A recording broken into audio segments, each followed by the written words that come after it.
be welcomed by an icon, a legend, a great bloke, the marvel that is Suggs. Welcome to our show. We've supplied you with a half of beer and myself with a soft drink for the purposes of this interview. Now you're back with a brilliant new, dazzling album, and which you opened the show with Mr. Apples. Who is Mr. Apples?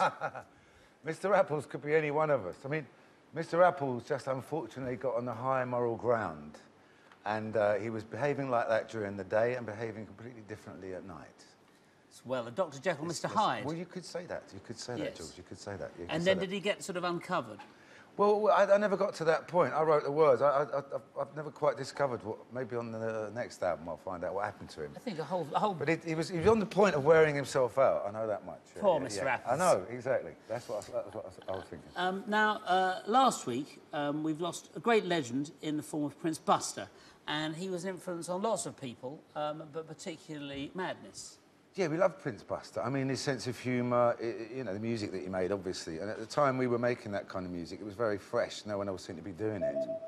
And obviously gave us our name. It was a Prince Buster song, Madness. That's how we got our name, and our album title and many other things. And his sensational dance that went like this, which was great. Well, indeed. It may have had some influence on the way we were moving about. Well, we've got a little bit of a clip of him, and I think that we're both in it. Rico's in it as well, and I think it's on our very rare one-off. We did a Midsummer. It wasn't Midsummer Nights. It was a May Day hootenanny. So it was to celebrate the becoming of spring and all of that. But why don't we do one every year? I don't know. Very, very vague memories of that, Jules. Anyway, well, yeah. I've got some photographic evidence. Here we go. Thank you. Madness, madness, they call it madness. This is madness, man, I know I'm filled with gladness. It's gonna be rougher, it's going to be tougher. And I won't be the one who's gonna suffer. Oh no, I won't be the one who's gonna suffer. That's right, never be the one gonna suffer. Yes, sweet.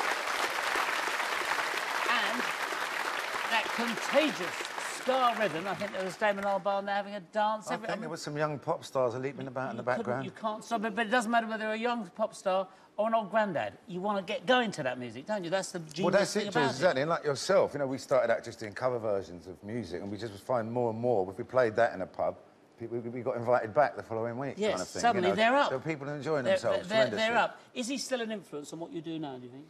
I think his sense of humour, yeah. I mean, I don't know, you know, it's hard to say exactly, but he was also quite a kind of spiritual man.